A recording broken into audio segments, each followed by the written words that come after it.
are live. Friday, made it through the week. November 16th. My wife didn't make it through the week, though. Well, I mean, she physically made it through the week, but Sorry to hear that, Josh.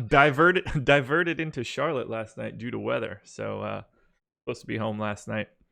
8-game slate on the docket today. No more of this 3-game garbage. Before we get into anything, hit that thumbs up button. Like for us. Put in a little subscribe. Hit that notification bell. You'll know when we go live every time. Adam, how did your night go last night on the lovely, lovely 3-game slate?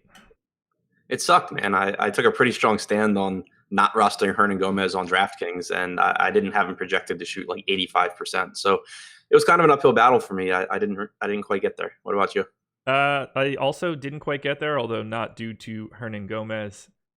And he was a guy where he was just smashing into my ownership caps, and we were showing him at like 45% ownership on FanDuel, and I was like, God, dude, I can't have like 70% of him. He's such a zero in fantasy terms too. I had no confidence in him doing anything of value. So I I still had like 35%, but I intentionally went a little light on him and, regretted it. Yeah, I don't regret not playing him. I do think I made a mistake in that I intentionally underprojected his potential minutes by like a ton, kind of to like make sure I didn't play him, which probably wasn't the brightest, but whatever. Then Kevin Durant did not look like a good basketball player yesterday, but I don't think it's entirely his fault. He was out there and it was just 4 dudes standing around, Durant looking around like anybody going to move in any direction whatsoever, and then he would just take it to the hole and try to get something to happen, and it looked really ugly. Offense looked very out of sync. The movement just wasn't there. And then Harden, I mean, he couldn't buy a bucket early. And then eventually I just shut that shit off because it was a boring slog of a game. Yeah. On the positive side, did you see some of those passes that Jokic was making yesterday? You know what? I did see a few of them. And do you know why I saw a few of them? I'm guessing because you had Jokic? No, well, I did a lot. What I wanted to do was tune into the best offensive center in basketball. Who is the best offensive center in basketball to you? Not from a DFS perspective. We're talking just basketball in general. Who is the best offensive center in the game? Embiid. Fuck you. I knew what the answer was that you wanted. Sure, I know. Do you have an answer, though? Is it Embiid for you? I hadn't really thought about it, but I think I would say Jokic. Like, it would be close. Yeah, that's where I was. I'm bringing this up again, obviously, so chat's going to lose their mind for it, but I don't care. I like this conversation. Yeah, it's, I took that stand and got fucking bludgeoned for it yesterday. Overall, I would give it to Embiid. Yeah, so would I. They're not comparable defensively. Right, and they are comparable offensively. Yeah. But, yeah, I mean, I don't know. Jokic is just such a ridiculous, but he's a point guard in like a 7'2" body or whatever. Yeah, someone on Twitter asked me, like, would you count AD as a center? Because he would be it. And I was like, yeah, I'll count him as a center, and he's still not better offensively than Jokic. Yeah, he's better, but yeah. Yeah, the defensive portion is why those guys become like first team all NBA type guys. But yeah, like coming into this year, there was a big discussion about how they really wanted to have Anthony Davis be able to take more than one dribble in an offensive move.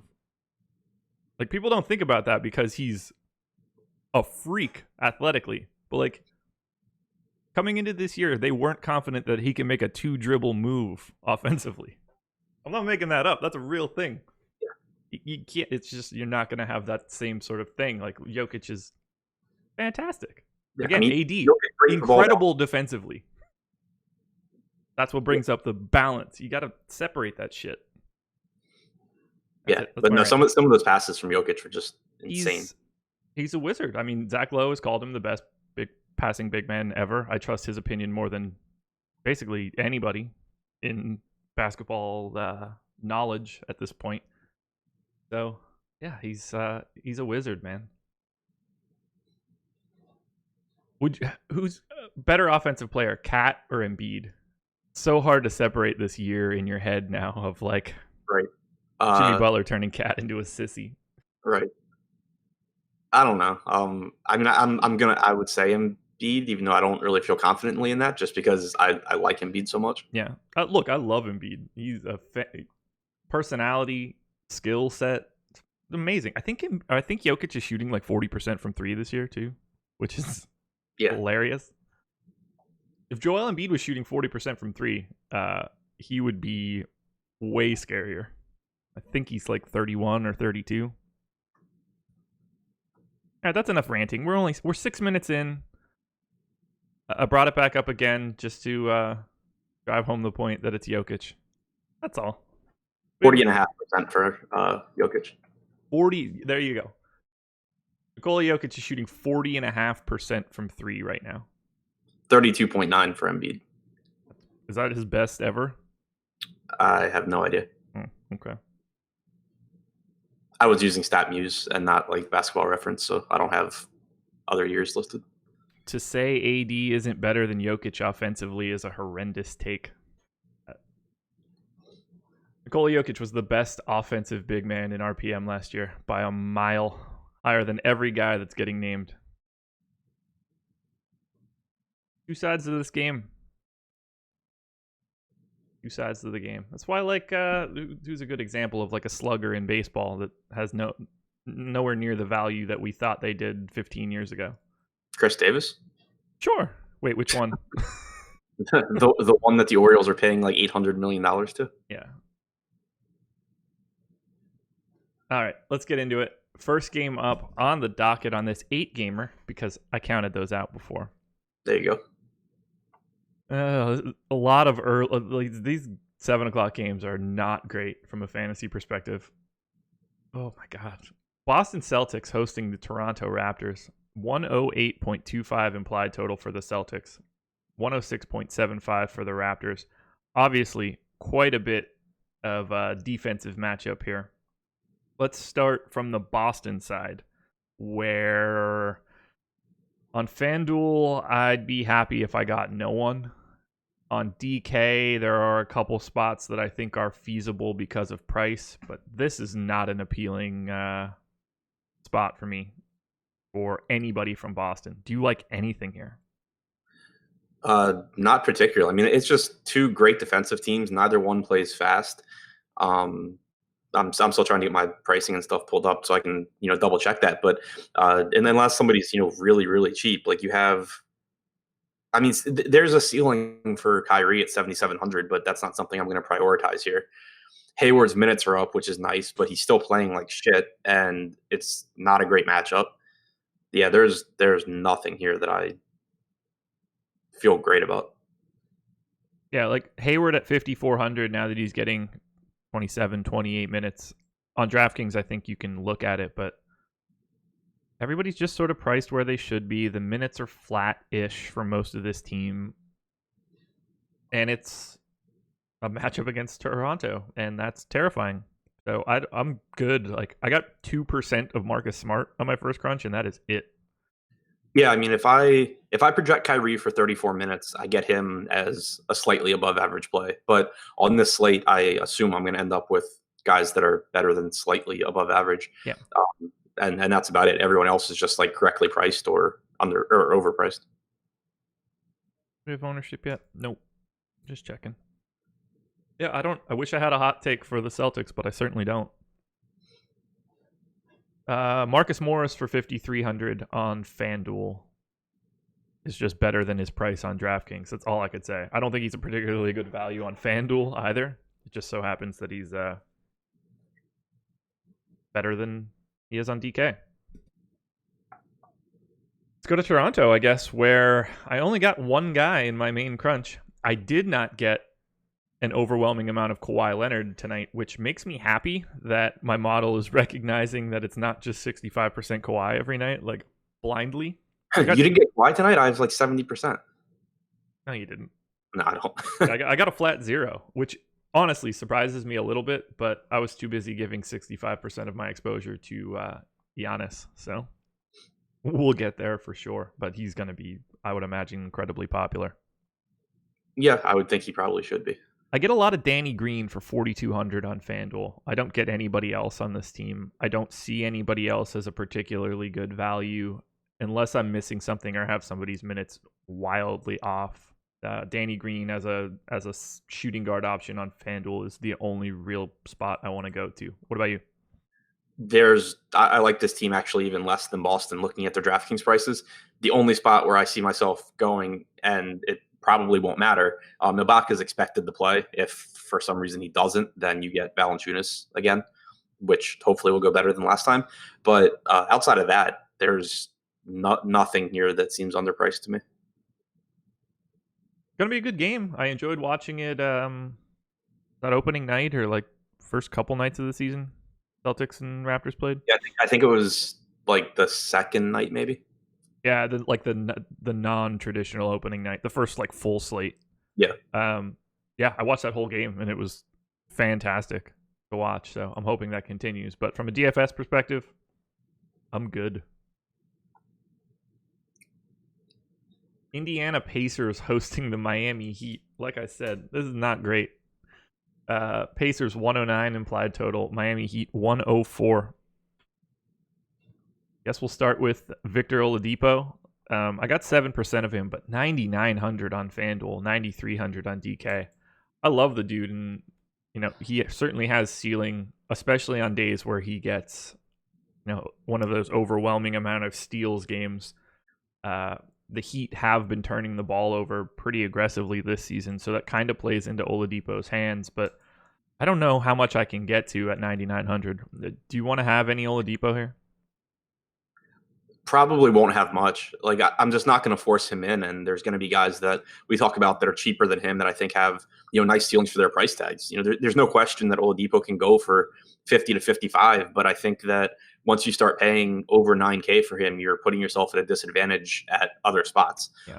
Kind of just like hoping that he goes out there and has a monster game instead of giving yourself a nice combination of floor and ceiling like you do when he's closer to 8K. So I'm not expecting that I'll get much Oladipo here. Okay. Same story for me. He's the most expensive shooting guard on FanDuel by $1,100 over both Drew Holiday and Bradley Beal. If I get any Oladipo, I'm cool with it. I don't have like an aversion to it at all, but he won't be a guy that shows up with volume. Now, a guy that is showing up with a lot of volume, which I don't normally get, Darren Collison, 5,000 on FanDuel, 4,500 on DK. It's more of a minutes play now. He's just on the court a little bit longer, and I think that works out pretty well. I've got quite a bit of Collison. I saw you nodding, so I'm thinking you agree. Yeah, I've been higher on him than most this year just because he, like at the beginning of the year, we had Indiana involved in a bunch of blowouts, and then he also is subject to Corey Joseph sometimes taking his minutes. And so we've seen his minutes be really volatile this season. But if you look at Indiana's rotations, if you're just going in and projecting his minutes for a game, and you're not accounting for blowouts and for the times that Corey Joseph just stays on the floor, you end up getting 32 to 34 minute projections for Darren Collison, and his price tag stays down because of all the times that he doesn't play that. So he's an example of the kind of guy that I make sure on most slates I cap my exposure so my entire night doesn't depend on him. Because there is the volatility in his minutes. But in their last game against Houston, he closed alongside Corey Joseph. Thad Young didn't close that game. So, that was good to see. You got 35 minutes there. I think he played 34 minutes the game before that. And, you said he's 5K on FanDuel. He's 4,500 on DraftKings. So, I think that he comes out as a clear, good value play here. Yeah, I'll have quite a bit. At 5K, I mean, as long as he plays, I don't feel a sense where I'll get ever like murdered at his price point. Right.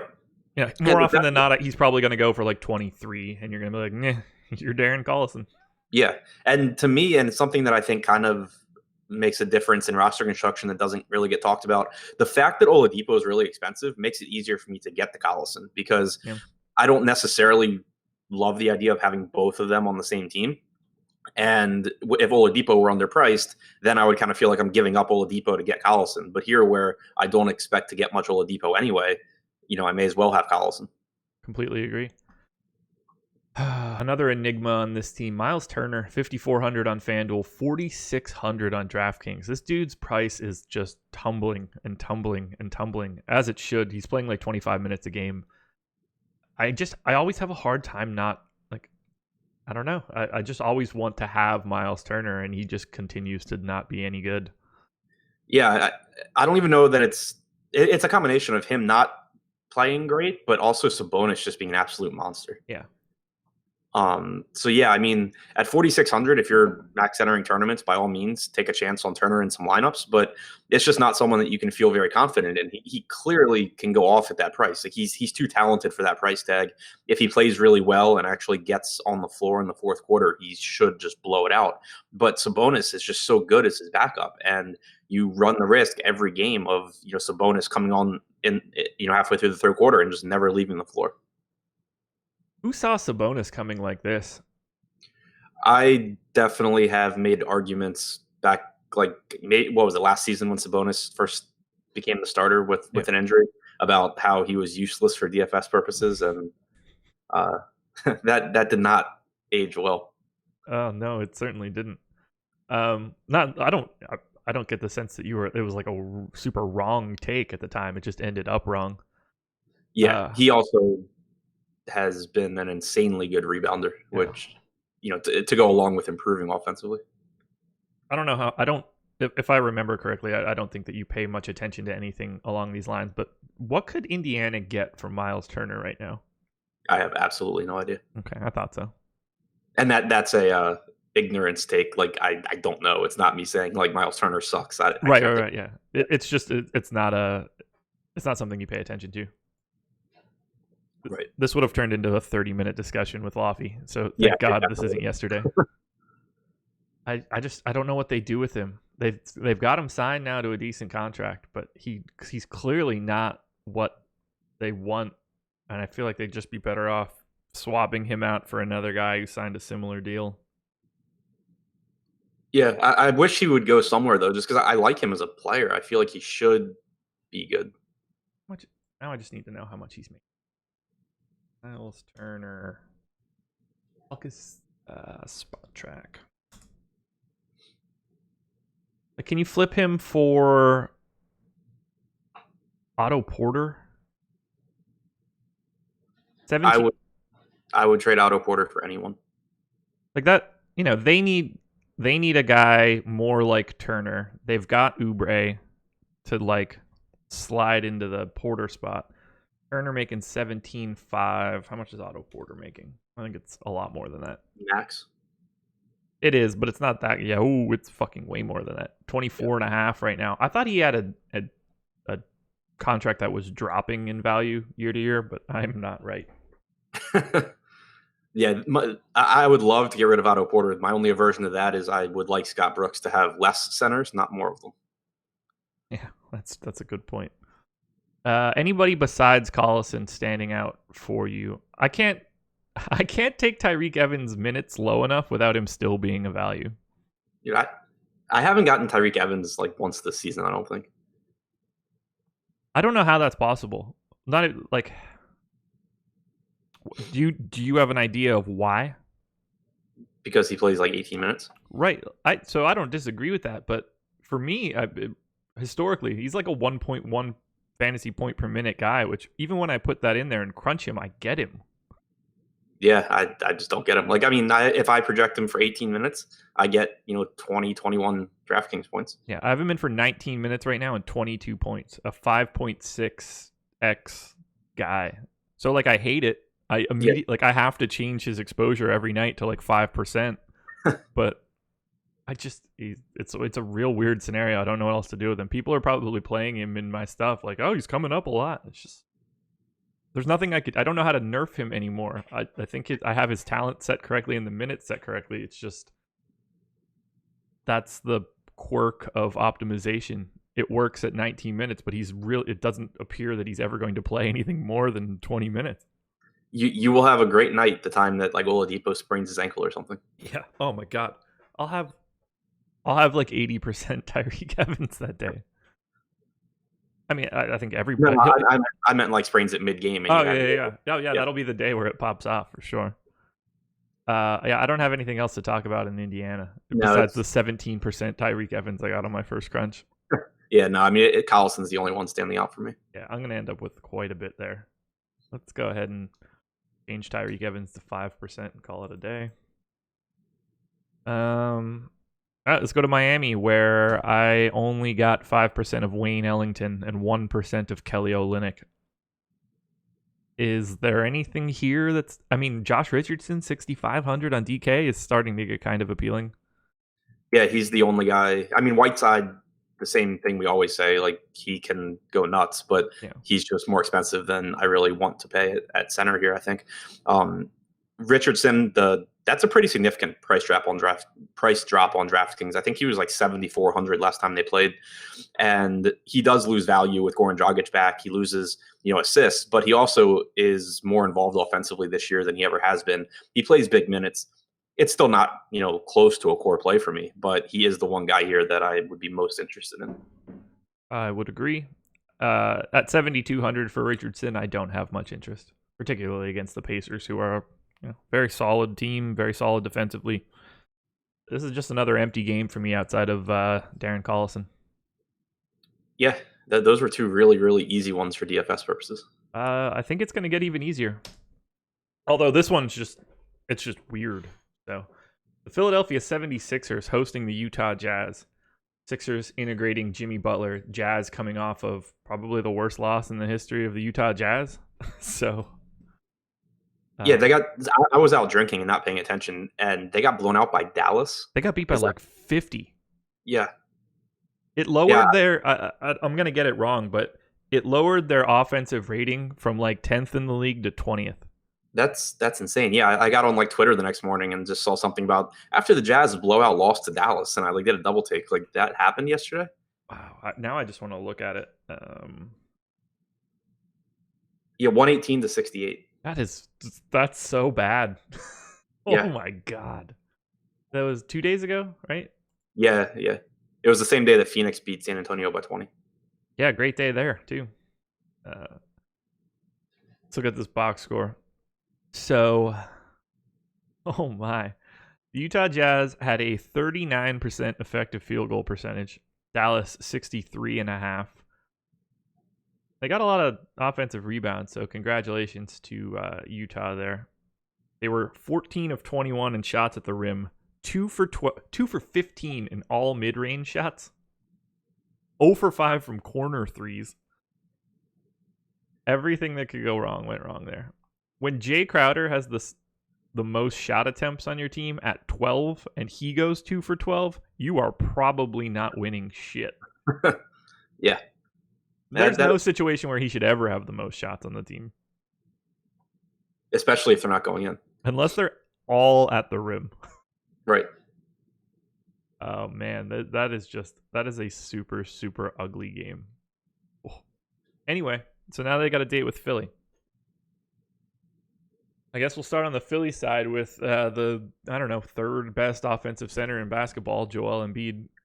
10-9 on FanDuel, 10-3 on DraftKings. The date with Gobert. If I get him, I get him. I don't really care one way or the other. Yeah, I mean, he's looking really good in my projections. Yeah. I like him. I like the price tag. I like the price tag on DraftKings at 10-3. The issue is just that I've already, and for anyone watching, like I think it's apparent that this is normally like more like kind of a first look show for me, but I've already looked at centers and I know that there's a couple that we're going to talk about that are less that I love. So it's going to make it tough for me to prioritize him. But if I get to him, then great. I'm not going to be too concerned about this matchup. Gobert's actually been not that effective defending around the rim this season so far. And he's never been, you and I have talked about it, he's never been someone that really deters me from rostering centers against him in DFS anyway. If anything, it deters me from, guys that are looking to score at the rim. But, Embiid's the type of player that I wouldn't be that concerned anyway. I agree. You need one of those, at this price point, though, you need Embiid to have one of those I'm going to shoot 18 free throws games that he's been having, which is completely feasible. His last, a bunch of games that I'm just going to count off of. Rebound totals. 13, 18, 16, 18, 10, 15, 17, 13, 11. Good Lord, that's a lot of double-doubles with big rebounding numbers. It's crazy, man. I'm a little nervous for Embiid here because the Jazz are not really like a big-time fouling team, so... One positive for Embiid compared to other guys that we'll talk about from this team, if you look at the rotation that they ran against Orlando in Butler's first game, Butler and Simmons played every minute together. Embiid continued to play his time with the second unit. So you got significant, like 7+ minutes in the first half, about the same in the second half. So like 14 out of Embiid's 36 minutes were with neither of Butler or Simmons on the floor. That's kind of nuts. I'm surprised by that. Yeah, it's weird to me that it's not weird to me that Embiid plays with the second unit because that's been going on all season. Yeah. It's weird to me that they played Simmons with Butler for every minute that he played because that's just a weird match. It is. It's a very weird match. And thanks to chat, by the way. Just a lot of people talking about how much they like this show and like us, and that they don't have to agree with our takes to enjoy the show, which I appreciate. I hope you guys are having as much fun as I think we are. But I have a blast. Yeah, I mean, I wake up before noon for this show, man. I love it. We also had someone say no praise for Josh until he deserves it, which I don't know if I should be happy or sad about that, but moving on. Yeah, if I get Joel Embiid, I get him. I'm fine with it. It's just there's like 800 centers every day. It's so hard to prioritize one, particularly in a matchup against the other best defensive center in basketball. How many fantasy points per minute do you think Embiid averages without Simmons or Butler on the floor this year? 1.5. 1.6. 34% usage, 26% assist percentage, 21% rebounding percentage. He's playing like the best offensive center in basketball. And also, just to add on to this, so in those minutes where he's super, super productive, who do you think is defending him based on the Jazz rotation, unless they change it up? Because it's not Gobert. I'm sure Derek Favors can lock him down. Right. So unless Utah completely changes their rotation, when Embiid is out there with a 34% usage rate and 26% assist percentage, he will be defended by Derek Favors. Yeah, they don't really have any other alternatives unless they're dusting. I don't know. Is Ekpe Udoh still chilling at the end of the bench or something? Not that he was. I mean, he is. I could certainly see a possibility where Gobert just matches Embiid. I mean, they kind of have to. Yeah, but he's going to eat Derek Favors' shit, man. Yeah. Favors has been terrible this year too. Yeah. But it's also not like coaches are the most predictable people either. Like they're set in their ways, and it would make all the sense in the world for Gobert to just sub out when Embiid subs out and sub back in when Embiid subs back in. But we don't know if that'll happen. The point just being that Embiid's going to have very, very productive minutes with the second unit, regardless of who defends him. But if it's Derek Favors, that's just insane. Yeah, I trust Quinn Snyder to make more correct decisions than most. So yeah, I wonder when the last time was Utah played a dominant offensive center. I mean, when's the last time Utah played Philly? Well, Utah played Memphis 2 games ago, and Gasol doesn't run that rotation. That's the thing. You have to find it would have to be a dominant offensive center who plays 6 minutes on and then 6 minutes off. They played November 7th of last year. I don't know if I can get to Popcorn Machine that quickly. Where was that game at? I don't know. And now I closed the fucking link. Game was, I believe, in Utah with the way that this is being written. What the hell is Utah's abbreviation? I thought it was UTA. It doesn't matter. Embiid didn't play. I have the wrong year. Never mind. It doesn't. Embiid didn't even play in the damn game, so we're gonna bail. Let's talk Ben Simmons. 9,100 on FanDuel, $8,200 on DraftKings. I mean, if you're playing him, you're probably playing him on DK. I'm gonna have a hard time paying 9,100 for a point guard I don't trust right now. That is not really in a great spot. But at 8,200, it gets a little weird. I don't know what to do with Ben Simmons because I think that he does not fit this team whatsoever now. So what do you want to do with him? I'm going to try and get his my inputs for his rates as low as I possibly reasonably can. and see how he projects. Because I mean, right now at 8,200, using his rates for the season, he just comes out as like one of the top values on the slate. Yep. And so I think that, certainly as a price play, like you can go there. It's just you have to keep in mind that he played 100% of his minutes alongside Jimmy Butler. And he, I agree with Lofty's take. Lofty and I had talked about it. I'm sure you guys have as well, that Simmons, it should space the floor more for Simmons, and Simmons should be more efficient, but it's also taking the ball out of his hands. Yeah. And he's completely useless when he does not have the ball. So it's just a spot that I don't love. It's risky. It's obviously a slow paced game against what should be a good defense. Hasn't really been, but so I mean, I would think I would end up with Simmons, but it's just not something I feel great about. And I agree with you that it's better on DraftKings than FanDuel. Do you think that he chooses not to shoot, or they don't want him to shoot? I think he probably watches Markelle Fultz and all the shit that Markelle Fultz gets for not being able to shoot, and he just decides not to do it. Maybe. I just don't like. It's I'd like to know what he shoots in practice, right? Because I know the Sixers track every single shot that they take in practice. It's weird that he's like not taking a single three. Yeah, I don't get it. I totally do not understand how that happens. I mean, Jan Mahimi took a three the other day. Like, guys take threes, so it's really weird that he just doesn't. I mean, I wouldn't even care if he started taking open looks underhand. Just like throw one of those shits up. It makes no sense to me. I don't think that I could ever understand it. To get to the league and not ever take one is nuts. Like, I'm a terrible 3-point shooter, but I'm still gunning that shit. Yeah, I mean, I tell myself I'm good. Yeah.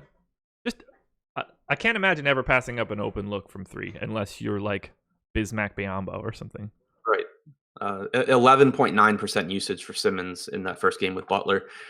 Not what I don't think that is the usage rate going forward, but it's certainly, when we were concerned about it anyway, it's certainly not great to see.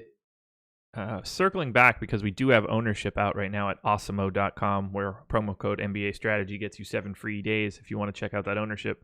Nothing interesting in the Boston-Toronto game. Everything is relatively low. In the Pacers-Heat game, Darren Collison expected ownership on FanDuel, 14%. Tyreke Evans, 22%.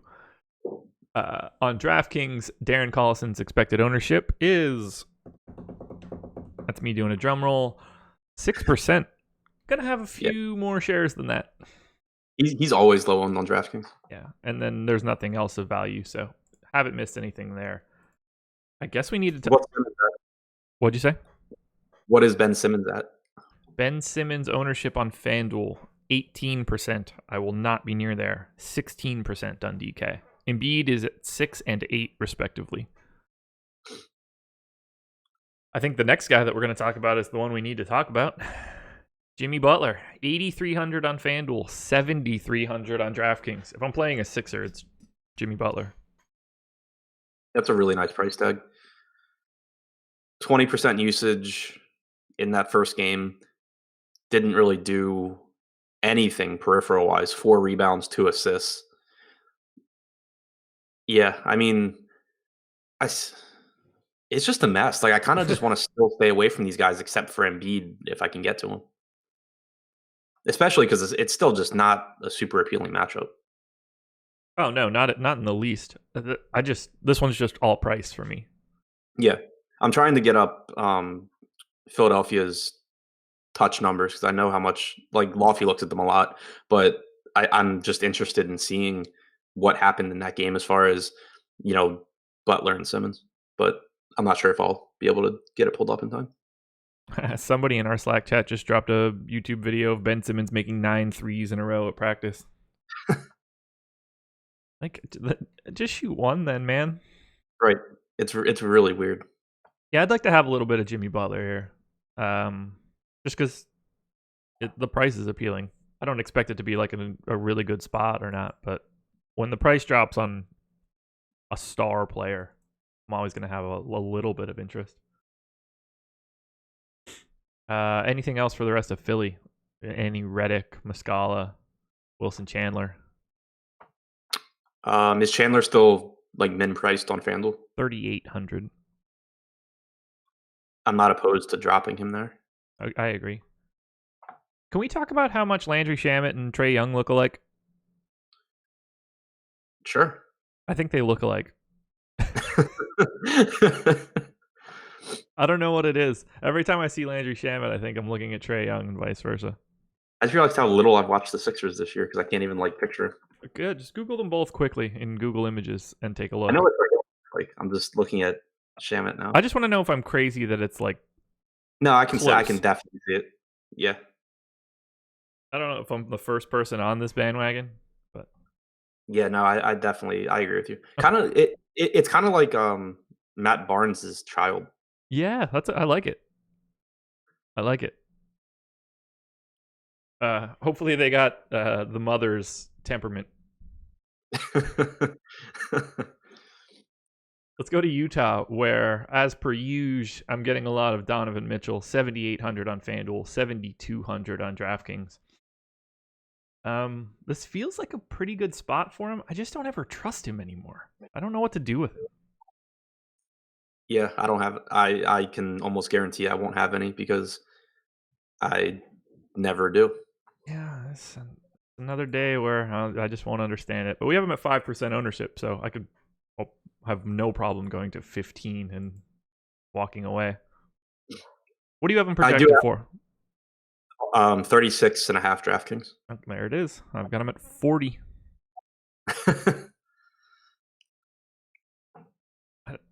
I don't know what to do anymore.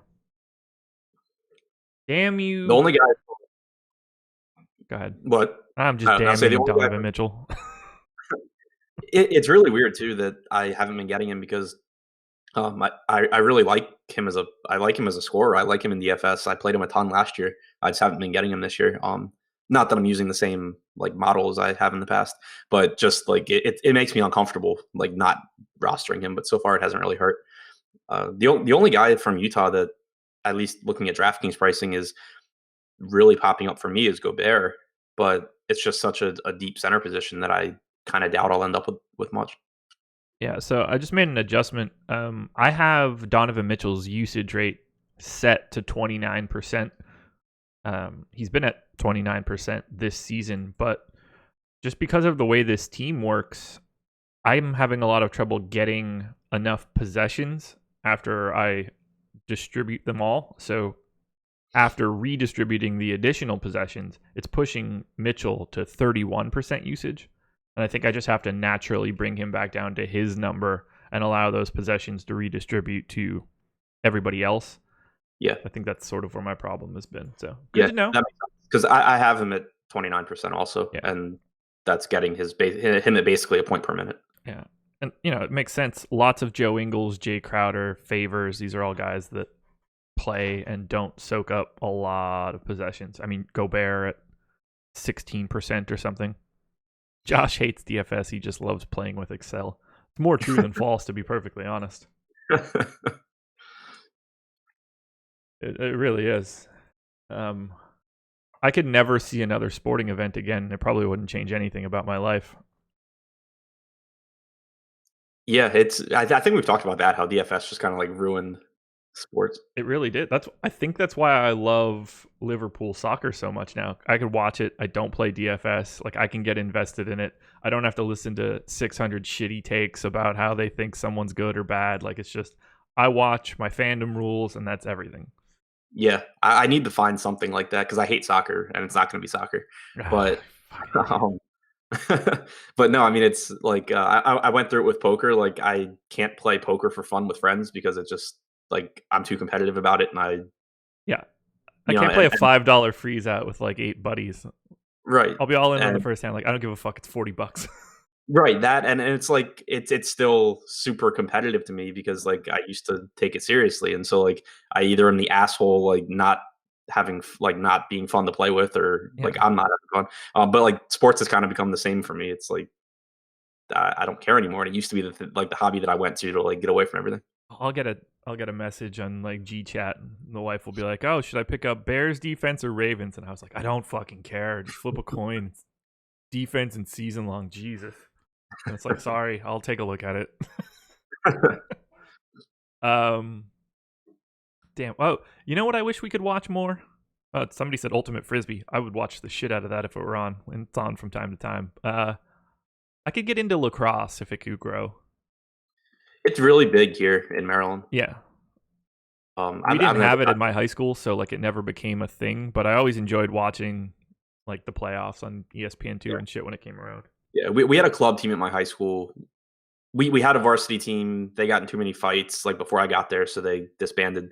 And then we had a club team, but it was the same season as baseball, so I never played. Gotcha. Yeah, I probably wouldn't have played because I'm a bit of a bitch. So like physical contact wasn't the sports. I played golf, baseball. I mean, basketball is like the most physical thing I did. I never fucked with football. Too big of a pansy. I'm too busy tracking the football team stats in Excel. I hated running too much. Like I mean, and I'm not big, but like I just hated running. Any thought of playing football was just like, yeah, I don't want to deal with the practice. I never saw the appeal of having someone slam into me as hard as they could. So like, you didn't play like football with like your friends? Like, oh yeah. I mean, like all growing up playing pickup, but like I never played an organized football game. Yeah, no, but I mean, like I don't know, like that was without pads and tackling and stuff, and like it was fun. I never really enjoyed that. I mean, for like a flag football, spread the field, like pick people apart type stuff. Yeah. I never enjoyed being tackled. I was a pretty big sissy about it. That's the second time I've used the term sissy today. Yeah. It's a good word. We need to bring it back. It doesn't have to be a bad thing. I think I'm using it to describe myself. Use it in a positive context. I was a sissy when I was a child playing football. I think that's positive. It's not negative. I'm talking about myself. How negative can I be? How would I describe? How would you describe it then? What I would describe being a sissy as a negative thing. Right, but like it's just negative. Like I could use other negative words for it. I don't know how else to describe like my aversion to football at the time. No, I agree that you're a sissy. I'm just saying it's not a positive thing. Sure. I don't have a problem with it. It's all about how you take it. Yeah. It's not going to make me sad about it. I think it's the perfect way to describe how I played tackle football as a 12-year-old. I was a sissy. And like everyone will get it. I don't have to use a different word or like I don't have to worry about hurting someone's feelings. I say that and everybody's like, "Oh, he didn't like getting tackled, so he'd step out of bounds on purpose." Yeah, all the time, man. All the time. Or like trying to tackle I'm going to say fat, but trying to tackle the fat kid that always played was always awful for me. I didn't want him to fall on me. It scared me. So this might be the most like absurd tangent that we've ever gone on this show. Yeah, it's a Friday. You got to mix it up from time to time. Do you want anything from Utah? No. Okay. That's fine. I mean, yeah, Gobert's cheap enough, but I just don't see prioritizing him. I agree. 14% expected ownership on FanDuel, 16 on DK for Derek Favors feels too high. It's just tough because he doesn't get the minutes. Like, Jay Crowder's going to get those 30 minutes. Jay Crowder's probably going to close at the 4. And so it caps, like, whenever you roster Favors, he's productive and he's efficient, but then he just never really gets there. YouTube chat's killing me. But yeah, you're right. This show may run into the 3 p.m. show. More true than false. You'd be the perfect wide receiver. Yeah, but like only in the red zone.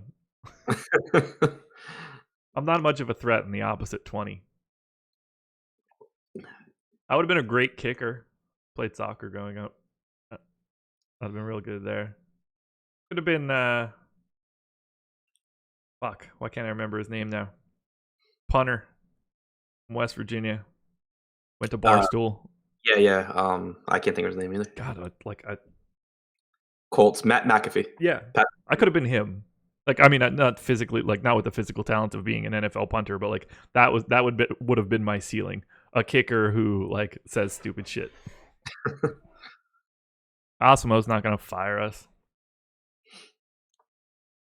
Let's move on. Wizards in Brooklyn. That one took a bit. Wizards 114.5 implied total. Nets 107.5. 7-point favorites for the Wiz. We'll start with Wall. 10-2 on FanDuel. 9,500 on DK. I think he's just priced for a spot where he's not going to get the same sort of minutes as he was not a spot I really want to go to, although I like the matchup against Brooklyn. I just don't see the need to pay up all the way. That's where I'm at as well. We didn't see how many minutes Wall played in that last game because they actually managed to blow a team out. But 2 games ago, he got the 33 minutes against whoever it was they played. And Brooks made the comment about he had been playing Wall too many minutes. So I'm going to go ahead and go back to projecting him for like 36 minutes and not for 40. And his price tag rising just makes it so he ends up, to me, being correctly priced where he's at, and there's not a lot of excess value. So for me, like I do like the Wizards a lot here, but I would rather go to the cheap, underpriced front court than go to John Wall. I'm gonna agree with you. Ooh, you might not want to go to that cheap, underpriced front court. What about Bradley Beal, 88 and 81, respectively? Kind of the same thoughts as Wall. I'm not opposed to him. If I end up with him, I end up with him. But even projecting him for 36 or 37 minutes, I just get him as basically a neutral play. Yeah, he's just fine. Dwight Howard is 7,000 on FanDuel, 5,700 on DK. I know this is part of the underpriced front court that you're talking about. I clearly like him as well on DraftKings. 43% expected ownership on DK for Dwight Howard. So you go ahead and give that Dwight Howard take. I'm going to fill my water. All right. So for one, I don't think he'll end up that popular because his game logs suck and because he hasn't. People already haven't been rostering him when he's been this price tag, like in good matchups. So I don't think that.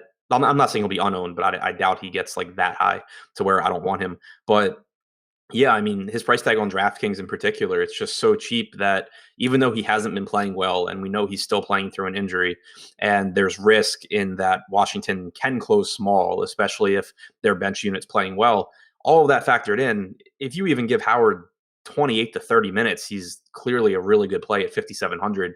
If you factor in that he does have the ceiling to play 33 or 34 minutes, it's just such a good play here that I really can't get away from it. So I like him a lot. But then also, you have Markieff Morris at 4,500 on DraftKings, constantly unowned.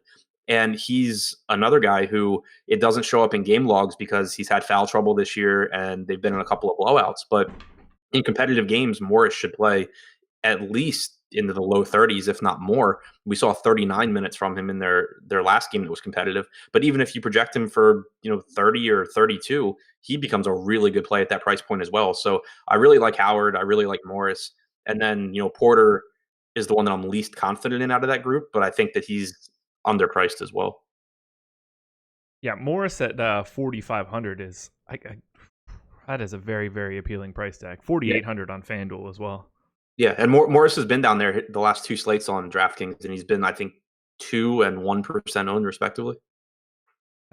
Which is insanity. I've had a ton of him over the past week or two. So, give me the cliff notes on Dwight Howard. Do you have an aversion to that ownership? I don't think it gets that high because, I think he'll be owned, but I don't think it'll be high enough that I'm concerned about it because he's been this price tag for basically every game now, and he was like 25% owned a couple of times, but it's just come down. He was 4% owned at this price against Cleveland last game. The game logs aren't good. People look at those and they're going to be scared to roster him when he's lost minutes in blowouts. He lost minutes against Orlando twice because the bench got hot. So there's plenty of ways for people to find reasons why Dwight Howard isn't a good play, and I think that gets his ownership low enough to where I'm not concerned about it. Yeah, I will. I don't have as much interest in Dwight at 7K on FanDuel. It's clearly an incredible price point on DraftKings. But 19% expected ownership for Dwight on FanDuel. I think I'll happily just be under that. I don't really have much interest in the Wizards outside of Markieff Morris. Yeah, I think that makes sense. I mean, on FanDuel, obviously, you can only roster the one center. There's always a lot of good centers. There's other guys that we'll get to. There's, Embiid, obviously, we've already talked about. So, I think it's completely different on FanDuel. I'd rather have the center in the opposite side of this game. Let's talk about that. Brooklyn Nets. Still no. Well, still no is not the way that I need to say this. No Karis LeVert for a while, but apparently not as long as we would have expected. Were you in the chat when Rondé Hollis Jefferson rolled his ankle 2 nights ago? No, I didn't even know that had happened. Okay, so Rondé Hollis-Jefferson rolled his ankle. I don't know. I don't remember who was also watching it in Slack. I thought he blew his Achilles. Like, he seized up and, like, tipped over. And I was like, oh, he's just done. Like, whoever was talking to me in Slack was just like, yeah, this is like, he will not be back. He is done. I was like, yeah, I don't expect any of this. He came back in that game, just a sprained ankle, totally fine. But, like, I've never seen anybody react to an injury. His whole body just kind of, like, it was like he got tased. Like, it looked like his leg just exploded and didn't work anymore, but apparently just a rolled ankle. So anyway, we'll start with D'Angelo Russell, 7,200 on FanDuel, 6,600 on DK.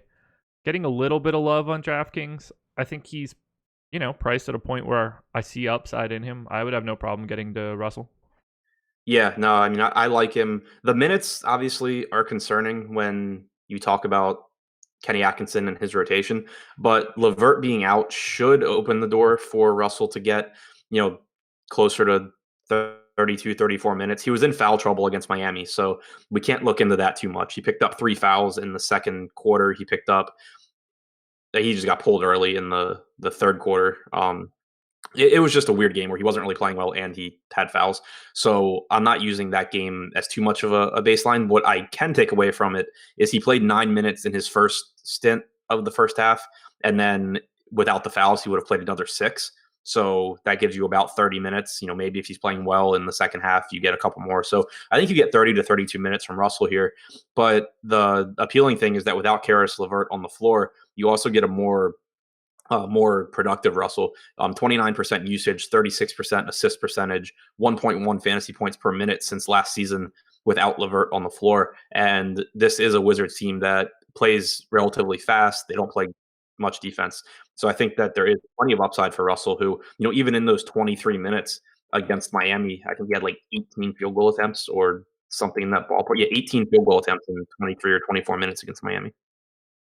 Yeah, I'm going to enjoy having a little bit of Russell here. Well, I might not enjoy it, but I'll have it. Jared Allen, though, I think is the piece that is pretty interesting if he's able to go. I assume he is. I have him in.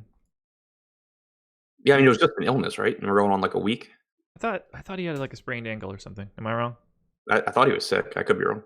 Yeah, illness. Oh, yeah, illness. Okay, cool. 5,800 on FanDuel, 5,100 on DraftKings. I got 36% Jared Allen on my first crunch, and we have him projected for 4. Am I missing something? Do I have him over projected? I have him in for 27 minutes. Does that stand out? No, I think that's right. The argument that I would make against him, and I do like Jared Allen, so like, don't get me wrong, but he's the kind of guy where I think he projects really well as a point per dollar play, and that's why he obviously pops into a lot of lineups. But as far as just raw ceiling goes, when you're talking about a guy who is kind of limited to hopefully 30 minutes, but probably like 28 at a center position where there are so many guys that play 33 to 36, I think that he's kind of a guy that I at least always pull back on a little bit, just because it's harder for him to get that like slate breaking ceiling than it is for a lot of centers. Yeah, it's had a couple like high 30s games, 36, 38, 39. That works for me. Yeah, for sure. On FanDuel. Now his price is down to 5,800. He's been mostly in like the $6,700 range. So I think it's one of those spots where I'm going to make sure that I'm over the field, just simply because I think he's like $400 or $500 cheaper than he should be. Yeah, and I think it's also more appealing on FanDuel. He's really cheap on DraftKings at 5,100, but DraftKings all season long has just been underpricing their centers, and that's not really any different today. FanDuel has been the opposite, and they've been jacking up the prices on most of their centers. So the fact that Allen is like dropping in price while Dwight Howard is $7K instead of 5,700, and I think it makes Allen more appealing there. That works. What else do we got here? Dinwiddie's price is climbing, 6K on FanDuel, 5,700 on DraftKings. I don't have a lot of interest there. I think the guy that we need to talk about is Joe Harris, which is not a sentence that most people say a lot. 4,600 on FanDuel, 4,400 on DK. I have him in for 31 minutes right now. And at that point, I think he needs to be paid attention to. We have him in for 2% ownership on FanDuel and 4% on DK. So, break the tie. Is ownership right or am I right? I think you're right.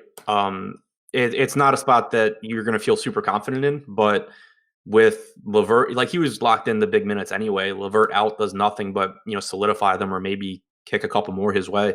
And he's cheap and he's facing a bad Washington defense, so I like him. On DraftKings, he's basically the same price as Darren Collison, which in my initial dummy lineup, I ended up with my last guard spot having $4,500, and so I went Collison over Harris. But he's guard and forward eligible, and he should play somewhere between 30 and probably 34 minutes in this spot. I think it's a spot where you should see him be, pretty productive. Damn, I thought you were going to keep going. I was trying to edit a formula. Yeah, I'm going to look for 4,600. It's a decent shot. He is not a great point per minute guy, but if he can play 30 minutes, sometimes that's all you need. Yeah, he's certainly not someone that I'm going into the slate like, oh my God, people aren't going to play Joe Harris. I need to load up on this slate. Right. But he's just kind of a glue guy that can hold some lineups together for you. Oh, Joe Harris. What about Alan Crabb? 3,700 on DK. Is he even better of a value here? I feel less confident in his minutes, but I mean, I guess, yeah, with Levert out, I mean, he played 26 and he also dealt with fouls. So yeah, I think, oh wow, he really dealt with fouls. Yeah, so I don't think that we're going to want to go to Alan Crabb. I think Joe Harris is the guy here. Alan Crabb expected ownership on DraftKings, a crisp 21%. I don't need to follow that if Joe Harris is at 4. Yeah, I agree, but I also think that Alan Crabb's a really good play. Yeah. Oh, no problem. It's not going to kill you, but I don't need to make him the key piece of it if he's going to be overwhelming chalk value as a Brooklyn net. Yeah. I mean, if you're going to get it, basically what it comes down to is he's probably going to play very similar minutes to Joe Harris. He's a little bit cheaper. I like the matchup for both, but if one's going to be disproportionately higher owned, then especially in large, massive field tournaments, just flipping their ownership is going to probably be a good move. Yeah. Anything else here from Brooklyn? I don't think so. $3,300 Jared Dudley, as much as I hate him. Revenge game. Yeah, I guess. No, but I mean, if Allen's back, you should see less minutes for Dudley. That's a good point. Because you're forcing Carroll and Hollis Jefferson into more minutes at the 4. You ready to talk about real games? This is actually one of my favorite games on the slate, but yeah. You're not getting to what we think we are. Memphis Grizzlies hosting the Sacramento Kings, unless you are. Grizzlies Kings? Actually, kind of. Okay. Grizzlies Kings is next alphabetically. So I go by time and then alphabetically by home team. Yeah. So, no, I mean, I wanted the Minnesota-Portland game, but I actually do kind of like this game too. I want any game other than everything we've just talked about. But I was saying the Wizards were one of my favorite games on the slate. Really? Yeah. Such a homer. I mean, the Wizards are free on DraftKings, and the Wizards can't play defense. Then you're really going to love talking about the Grizzlies, because if any team is free on DraftKings, it's the Grizz. The entire site column on my sheet is blue, meaning that every single one of these guys is priced dramatically better on DK, including the first 6 guys who are all at 5.6x or higher. Grizzlies and Kings, 110.25 implied total for the Grizz, 103.75 for the Kings. Let's start on this Memphis Grizzlies side. I'm going to read off the expected ownerships of the first 6 guys on the Grizzlies for DraftKings. Gasol, 32. Conley, 42. Jaren Jackson, 19. Kyle Anderson, 24. Shelvin Mack, 24. Garrett Temple, 23. Let's just talk about it all in one big group, I guess, or pick out guys that you are liking. But what do you do with a Grizzlies team playing Sacramento and being overwhelming chalk? I'm still going to play them. Sure. It's a big enough slate. I just think the ownership ends up, they'll be popular, but I just doubt that they get that high, especially all of them. So, yeah, I love Conley here. He's the one that really stands out to me because the center position is deep. There are a couple of guys that I really like that are a little bit less than Gasol. I like Gasol a lot. He's one of the guys that I would prefer to Gobert in that price range. But Mike Conley at 7K, I mean, the guy's playing 36 minutes a night. He's leading the team in usage. He obviously facilitates as well. So I just love the spot for him. Sacramento's playing fast this year, not great defensively. It's just a great spot for all these guys, but I really love Conley at 7K. I like Gasol. I like Anderson. Anderson's the kind of guy, when he's popular, I'm okay with going elsewhere. But I do think that you get, well into the 30s in minutes from Anderson here, and it's a good spot. Jaren Jackson, good spot. It's a great spot for these guys. Like even Marshawn Brooks, if you're going to get around 20 minutes from him at 3,300, he's a large field tournament play. I couldn't figure out what I was doing wrong there. Yeah, Marshawn Brooks is certainly going to get slept on if 6 other guys are super chalky. Pricing here is just nuts. Conley, 8,300 on FanDuel, 7,000 on DK. Jaren Jackson, $1,500 cheaper on DraftKings. Unfortunately for me, the guy that I got the most of on FanDuel is stupid Kyle Anderson at 64%. I wouldn't play 64% of Kyle Anderson if this was a showdown slate. Did you see how many minutes he played against Milwaukee? You can tell me 16 or 44 and I would believe it. 39.1. Oh my God. I've got him in for 34 right now. I like Kyle Anderson when he's not 5,900. I'll have some. I'll hate it. It's the best I can do. The Grizzlies are much more of a DK play than they are a FanDuel play. No real aversion to Shelvin Mack or Garrett Temple, though. Yeah, I mean, I like the Grizzlies a lot here. Obviously, I'm not by myself, but... No. I mean, I would feel really nervous about 42% Mike Conley at 7,000. I think it's not going to kill you. Like, Conley's not just going to put up 14 fantasy points unless he gets hurt. But there's just too much out there to want to match that ownership, I think. At least for me. I don't know. Conley's just one of my highest projected guys on DraftKings. I'd rather just give a little bit of that exposure to Eric Bledsoe for $200 less. Yeah. Or Donovan Mitchell for $200 more. No. I mean, for comparison, I have Conley projected for 7 points more than Donovan Mitchell. What do you have Conley projected for? 42.6. I've got him at 41.1. And I might actually be underselling Conley because I haven't adjusted. His usage has been coming up as well, and I haven't adjusted that. Anything else you want to touch on from the Grizzlies side? No, I think the entire team is good. Yeah, it's kind of crazy. Let's talk Conley. Ooh, what? I was just clarifying Conley's my favorite, but I like the entire team. There you go. Sacramento Kings, 8,100 for De'Aaron Fox on FanDuel, 6,800 on DK. Still another incredible value, but not as appealing for me. I didn't get any Sacramento Kings on FanDuel. Not even a single share of my boy Marvin Bagley. Do you want to go to the Kings at all? Grizzlies' defense has been dirty. Yeah, Grizzlies' defense has been really, really good. I think that Cauley-Stein and Fox on DraftKings are both underpriced, but it's still just such a tough matchup. I think that Bogdan Bogdanovic at 4,200 is underpriced. Played 25 minutes last game. His minutes are pretty quickly ramping up. He's a productive player. He's the backup point guard now, along with the other minutes that he plays. So again, it's a tough matchup, but if you're looking for a guy that is probably completely unowned and has upside at that price, Bogdanovic. The one guy on DraftKings that actually I got from Sacramento in my initial lineup, and it's not something I feel super confident about. I don't know if I'll end up staying there, but at 3,100, Harry Giles, if he even sees 15 or 16 minutes with forward eligibility, he just opens up so much on DraftKings, at an absolute minimum price tag with Costa Koufos still out. Oh God, Harry Giles. I can't keep playing these Duke centers on the Kings, man. I clearly have a feel for them, I guess. Yeah, look, he's gonna have to play at least some type of time, and if something goes wrong, maybe more than a little bit. I don't know what to make of Harry Giles. He's still crazy young. It's risky because last game without Koufos against San Antonio, we saw 16 minutes from Giles. He played all the minutes that Willie Cauley-Stein didn't play. which is basically best case scenario, and that's what we would hope for if we take a chance on him.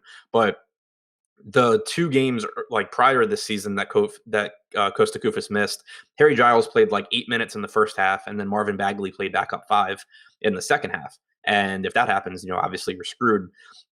It is nice that he went down to the G League. He played really, really well in his brief time there. He came up and played reasonably well in his 16 minutes against San Antonio. So hopefully the plan is for him to get those 16 minutes. It's just a risky spot, but it's just that like when you build a lineup on DraftKings, you can get just so many high upside guys that you like if you just like completely punt this one spot with Giles. I'm pulling for you, Harry Giles. I'm pulling for all Duke centers that play for the Sacramento Kings. But they should really just be playing Marvin Bagley like 30 minutes a game. I don't know what they're doing. Anything else from this game that you want to touch on? Nope. Alrighty. All right, now's your chance. We got it now. The Minnesota Timberwolves hosting the Portland Trailblazers. Now we could talk about a real basketball game. That's interesting for fantasy as well. 110.75 implied total for the Wolves. 112.25 for the Blazers. So Blazers 1.5 favorites in Minnesota. Makes me think that I entered that incorrectly. But start with Towns. 10-6 on FanDuel. 9,600 on DK. I can't imagine you're getting off the Towns train here. Yeah, I like him a lot. It's just, it's the same issue you have with him, or I have with Embiid. I love him, but he's relatively expensive, comparable to other high upside centers. No issue with Towns, though. He's just a monster without Jimmy Butler. He certainly is. What about the criminally underpriced still Jeff Teague? 6,900 on FanDuel, 5,900 on DK.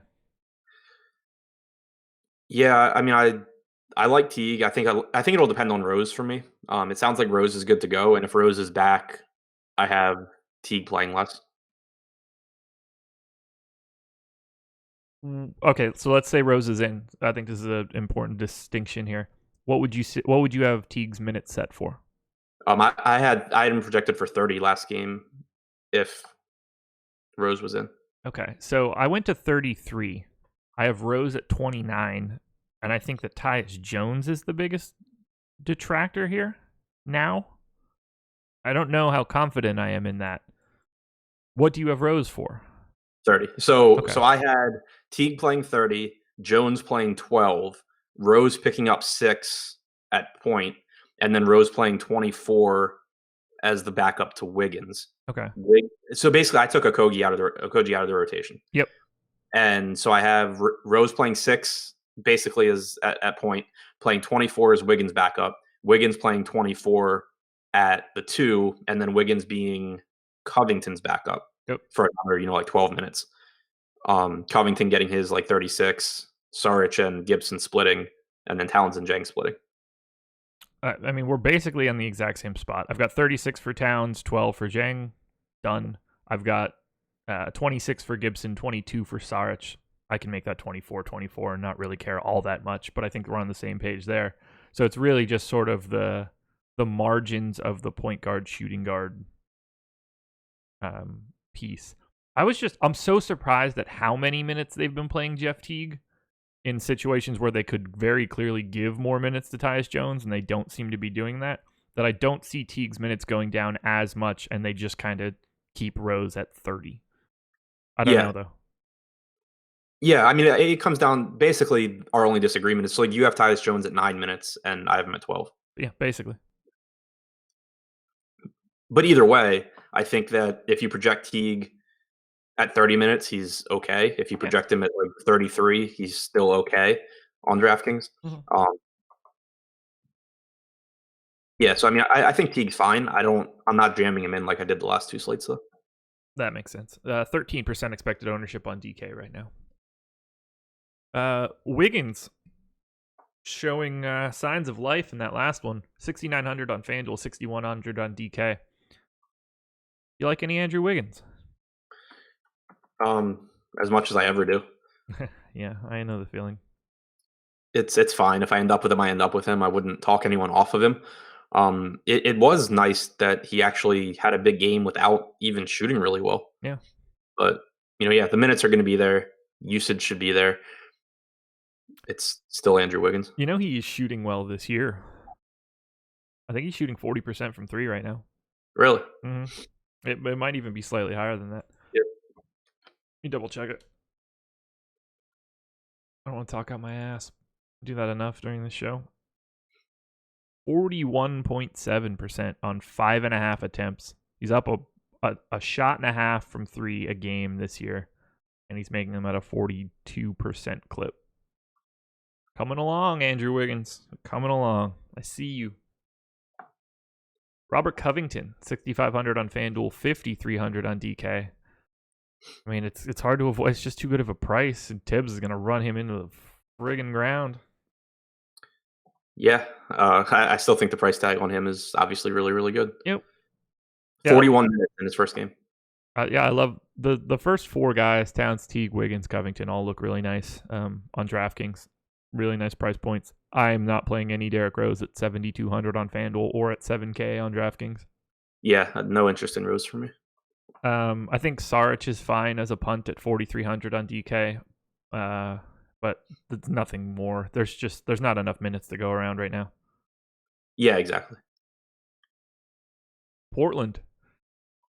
Now we're talking 9,400 for Dame Lillard on FanDuel, 9,100 on DK. I've got double the field of Dame Lillard right now. This is a spot that I really want to go. I'm not worried about Minnesota's defense as a team. I'm not worried about Jeff Teague's defense. I'm certainly not worried about Derrick Rose's defense. This feels like a really, really good play for Damian Lillard. I never get as much Lillard as I would like. He's another one that I'm like never really comfortable with. I just never project him that highly. I do have I think he's a good play here. It's just I don't think I end up getting to him on DraftKings when you have Mike Conley for $2,100 less, and a handful of other guys. Yeah, like Lillard $800 cheaper than John Wall. I just like everything about Lillard's spot more than Wall, including the price.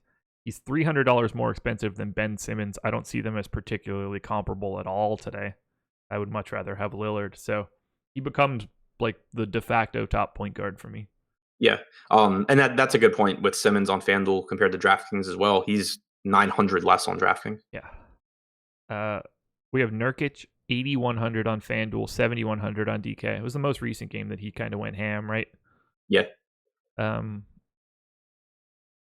fine with Nurkic here. He should be able to sort of do whatever he wants physically on offense. Yeah, I love Nurkic. Yeah. 11% expected ownership on DK right now. People never roster the guy. It's amazing. He was 7% owned against the Lakers in that game. God, that's nuts. Yeah. So, I mean, his price tag went up, but he's been underpriced all season long because of, volatility in his minutes. But he got 35 minutes against the Lakers. That's, I'm guessing, I didn't look, but I'm guessing the most he's played all season.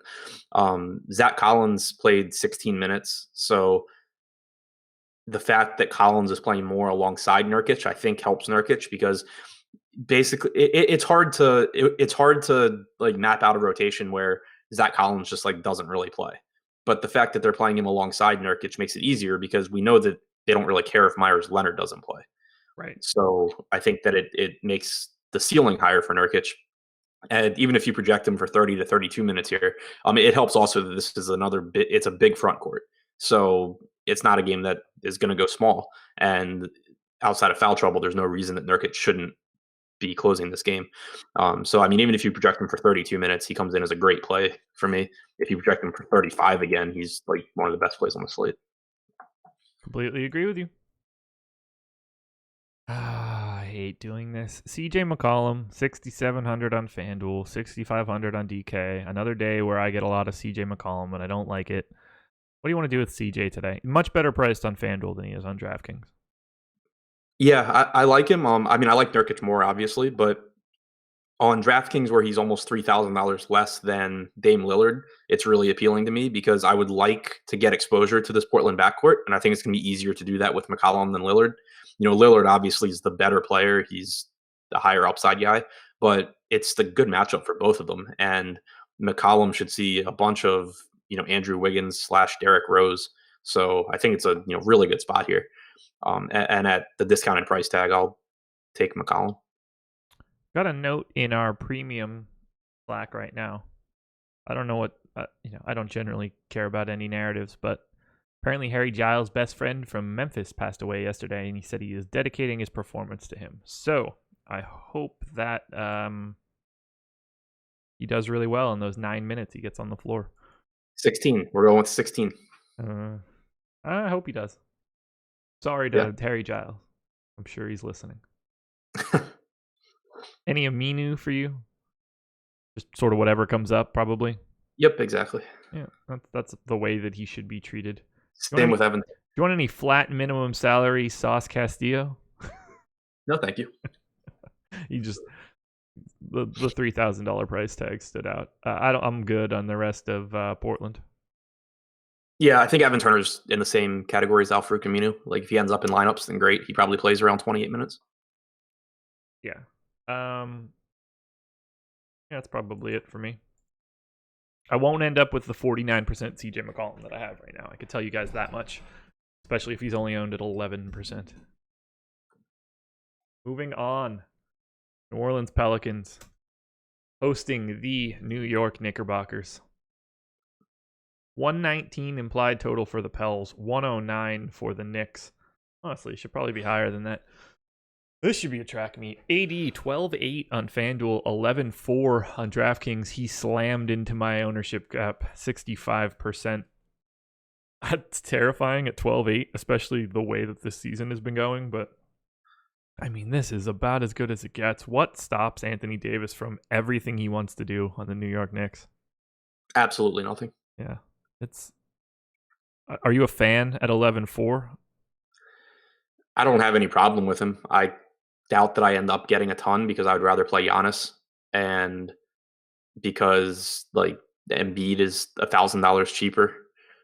So if I'm planning on just like single entering and 3-maxing today, so I doubt that I end up with maybe I'll end up with like one Davis out of the 3. But I just prefer Giannis at that price. Yeah, so do I. I have 65% of both of those guys right now, Giannis and AD. Well, we don't all have unlimited salary caps here, Josh. Sure. Well, I do, apparently. Giannis is really healthy chalk right now, which we will get to on this next game, but that is not what I expected. I will not have 65% of... I don't need to go over the field right now. So AD is going to be a guy that I have probably in half of everything that I do. Yeah, that seems fun. Yeah, I wish this game... I kind of wish this game was in New York. So do I. I'm just going to give your take quick on Jrue Holiday. If Elfrid Payton is in, you're probably not all that interested. If he is out, you still are? Still. Interested still. In. Yeah. Yep. Okay. What about Mirotic? I think he's a little overpriced here. Yeah. Either site. No aversion, but I just think his price tag's kind of inflated from what he did early in the season. Like, he's been rebounding really well, which is good to see, but we also just saw him shooting so much at the beginning of the season. And if you look back to since he came over last year, like, his usage rate I don't think is going to be as high as it was earlier this year. Any Julius Randle for you? 6,800 on FanDuel is kind of nice. 67 on DK. I can't do it if Mirotic is in. If Mirotic is out, then yeah. Sure.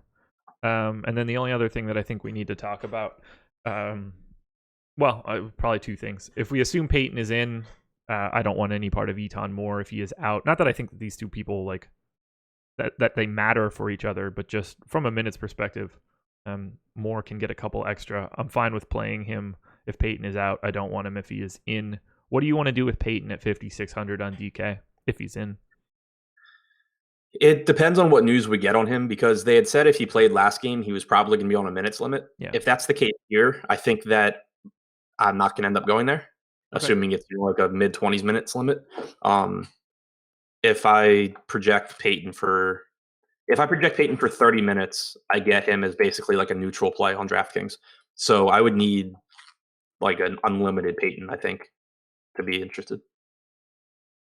I've got him in for 26 minutes right now. Still shows up as a pretty decent value on DraftKings for that. So if we get any word that he can play the full allotment, I think that he should be a very, very popular play. Let's go to the Knicks side. Tim Hardaway, anything? I mean, Hardaway is like the only guy I feel like you can trust at all on this team. As far as, like minutes go, I mean, they switched up their starting lineup last game. We just have no idea what to expect. It's like the Hawks. They just have a bunch of guys that can rotate through all these positions.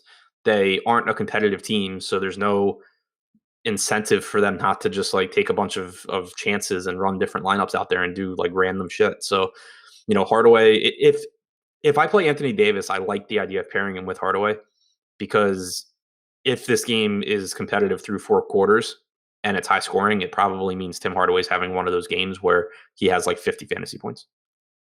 That's a great point. The Knicks on FanDuel today are sort of like the Grizzlies minus the talent. They're just priced really well. Enes Kanter, 6K on FanDuel, 6,500 on DK. I don't know what to do with him, but I like it. Like on the surface, he's just too cheap, but I don't trust the Knicks. Yeah, exactly. It's a nightmare. Kevin Knox is cheap. He should play around 30. Yeah, I got him in for 29 minutes right now. He looks really nice as a DK option at 4,300. Talk to me about this one, because this is probably the one that's going to drive a lot of, it's going to have more impact on my lineups than a lot of other guys. Noah Vonleh is 4,400 on FanDuel, 4,600 on DK. He probably has the biggest price discrepancy on the slate. I got 65% Noah Vonleh on my first crunch because of where he is at. I've got him in for 26 minutes right now. Does anything there sound crazy to you outside of the fact that I have him in a third of my stuff? No, I mean, I think that the risk with him is that he plays for the Knicks, but he should be productive enough for that price tag if this game stays competitive and if the Knicks don't do weird stuff. So, I mean, that's like the volatility, but I think he's absolutely priced for it. And plus the uncertainty will make other people shy away from him. And that's something I think is really important. Like when there is volatility around someone's minutes, if everyone wants to play them, don't play them. But when people are shying away from him, then that's when you should load up. And I expect that'll be the case with Vonleh here. We have him at 20% ownership right now on FanDuel. Is that more or less than what you were expecting? That's more than I was expecting. I'd probably end up like around there. Okay. Good to know. Good to know. Do you want to talk about any of the other slop at the bottom? Moutier, Mitchell Robinson, Mario Hezonja. Moutier's cheap. He played 21 minutes in less than 3 quarters. Yeah. I'll have some Moutier. 4K on FanDuel. Take your chances. He'll probably end up at like -6 on FanDuel by the end of the fourth quarter. I hope when I opened up my app yesterday, Trae Young had -1. I was like, oh, this should be a great start. Dude, he's been bad lately. Make a case that he's not that good. Would you rather have Luka Doncic, would you say?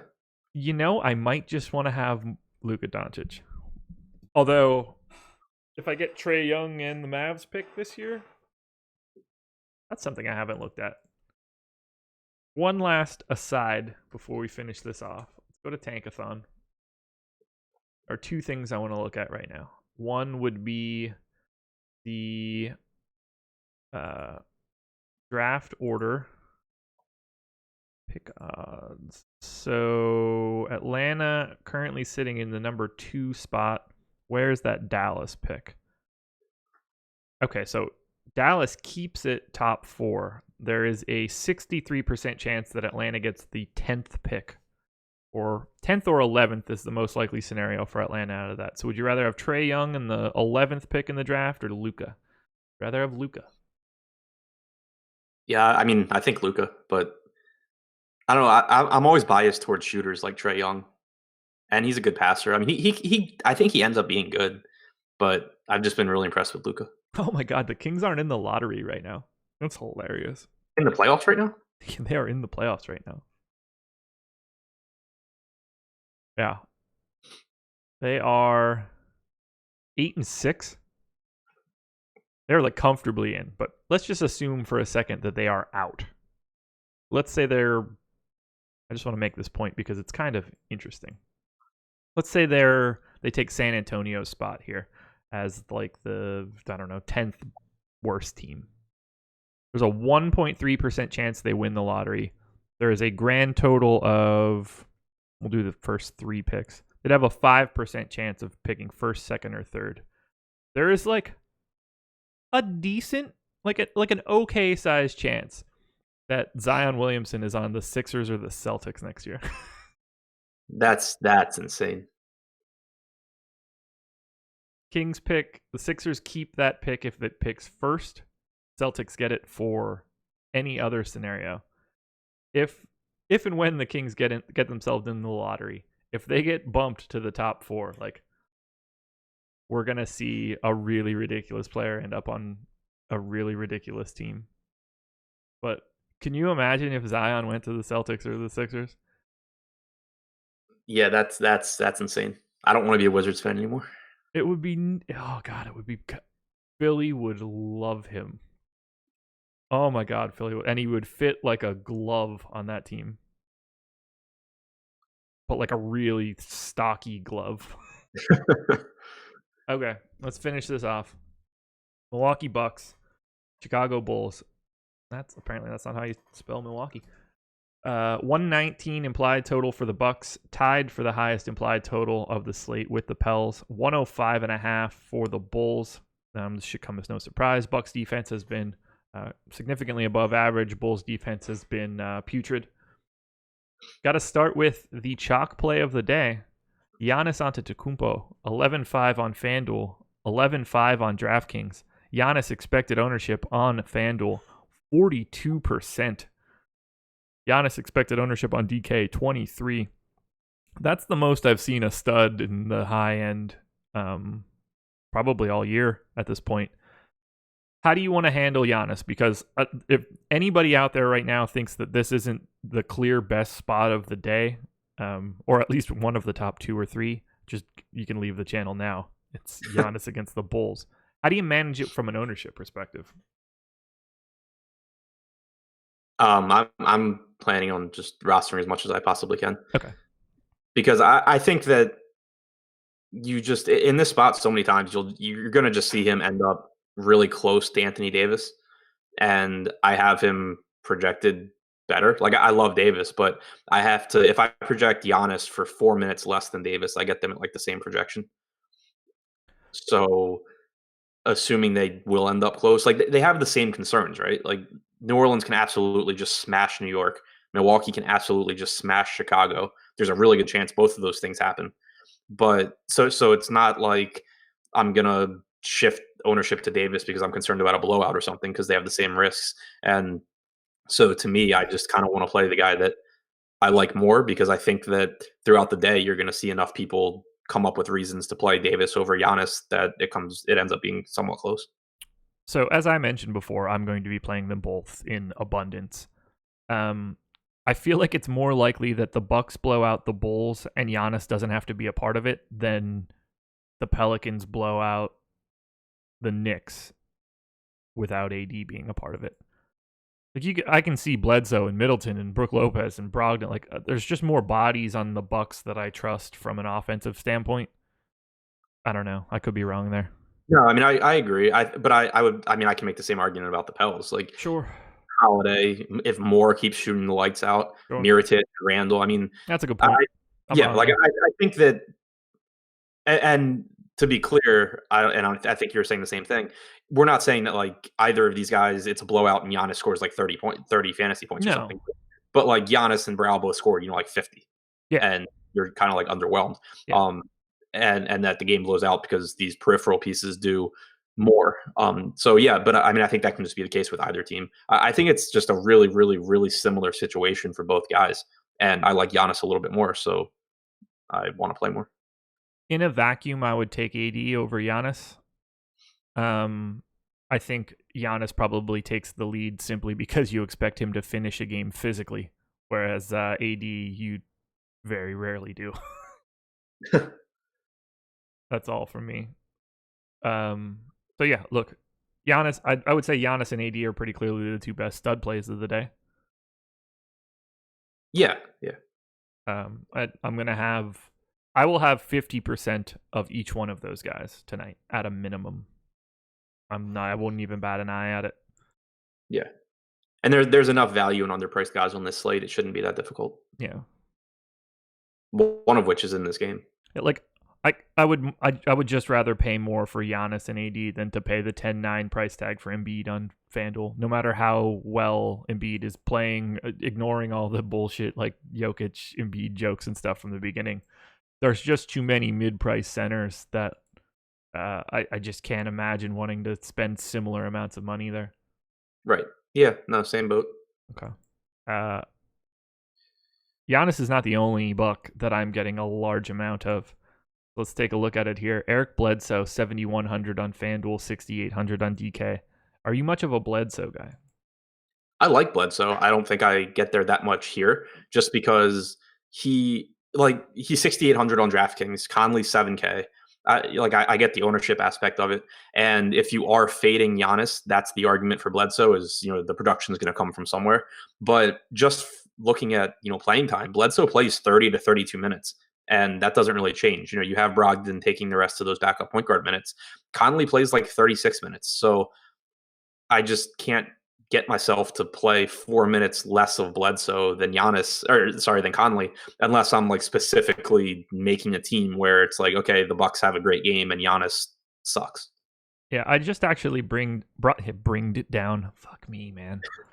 I just brought down Bledsoe's projection a little bit, so I don't get the sense that he's going to pop up as much as I had him before. I want to point this out because I think it's interesting. Last season, for the entire season, Eric Bledsoe had a 26% usage rate. It's at 21 right now. That is a very large drop for a team that didn't change. What was it in the split season? Actually, that's probably more important. Yeah, so he was 26% even with Milwaukee last year. Well, I forgot he was there for 71 games. He only played 3 games for Phoenix because he sent out that tweet from the hair salon or whatever. I don't want to be here. Yeah. Oh, I wasn't talking about that. I was with my girl. You meant Phoenix, man. Come on. Right. So yeah, 26% usage rate for over 2,200 minutes last year, and it's down to 21 right now. I wonder why that is. Do you see this year being? Do you think that's ridiculous, or do you think that's probably a sign of things to come? That's more of a hypothetical. It's probably somewhere in the middle, but Sure. I think that it's more likely that he's on the low end as you see Giannis develop more as a player and become more assertive. You still obviously have Middleton there. Brook, I think, probably has an impact. Last year it was John Henson, yeah, and whoever. Ilyasova also. He gets up shots when he's in. I think that the secondary pieces here are a little bit more high volume than last year.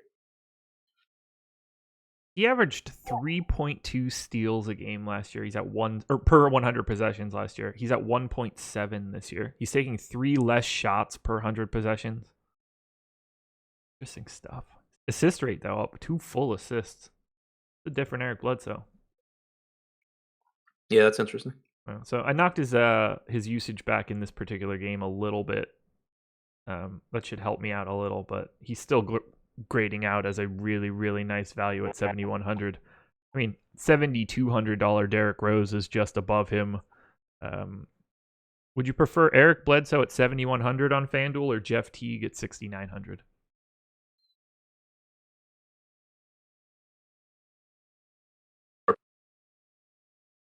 Shit, are you frozen? Maybe. Can you hear me? Oh, now I can. I can hear you. I couldn't hear anything you said before, like it was breaking up. Oh, would you prefer Bledsoe at 7,100 or Jeff Teague at 6,900? I think it would really come down to my lineup. Like if I have Towns, I would take Bledsoe. If I have Giannis, I would take Teague.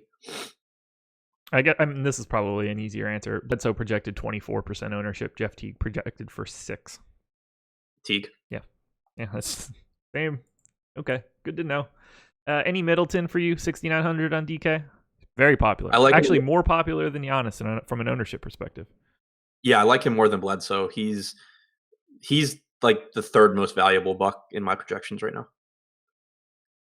3rd most valuable buck? Yeah. Who are the first two? Giannis, number 1. Brook Lopez. Pat Connaughton, number 2. Okay, that's fair. Whew. All right, $3,600 Pat Connaughton. Let's talk about it. Clearly a nice price point. No Dante DiVincenzo. So, what do you have for Pat Connaughton's minutes? Because I'm getting him as a perfectly acceptable value, no problem rostering him. But I have a feeling that you're going to have more minutes than I do. I have him at 28. There it is. I have him at 24. So, even if I put him at 24, I think I get a lot. Yeah, he's a perfectly fine value for me at 24. At 28, he would be jumping off the page, I would guess. All right, so then we are different somewhere. What do you have for Tony Snell? 19, 20. I have 18. So who do I have more? Brogdon? I have Brogdon at 32. Oh, then I'm less than that number as well.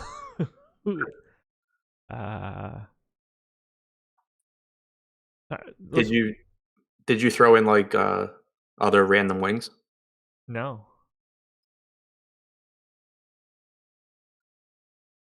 It's also possible I just did math wrong.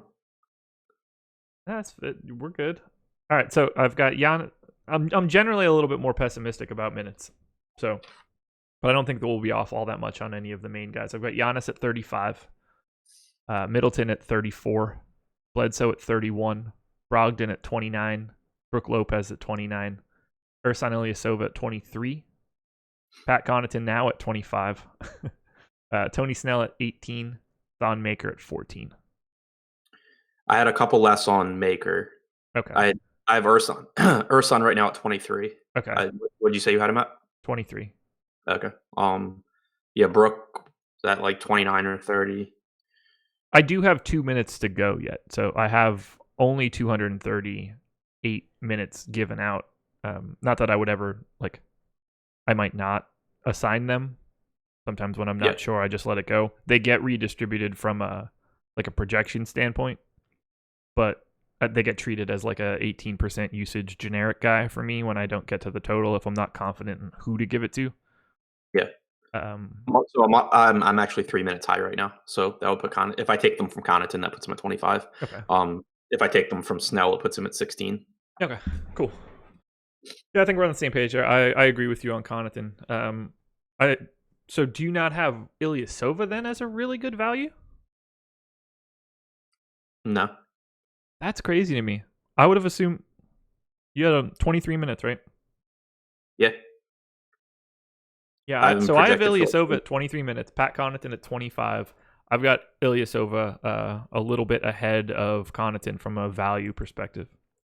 I think my rates might be wrong on Connaughton, but I can't get my spreadsheets open right now. I think I'm probably going to have to adjust his rates down, and that will make him less of a great play. Okay. Good to know. Look, I like Ilyasova as a value play on DK. I like Connaughton as a value play on DK. I like Malcolm Brogdon. I'm fine with Brook Lopez, particularly on FanDuel where Lopez is 5,600. I think that is an interesting pay down spot. He's just letting it go now. They are really behind him shooting threes. They love it.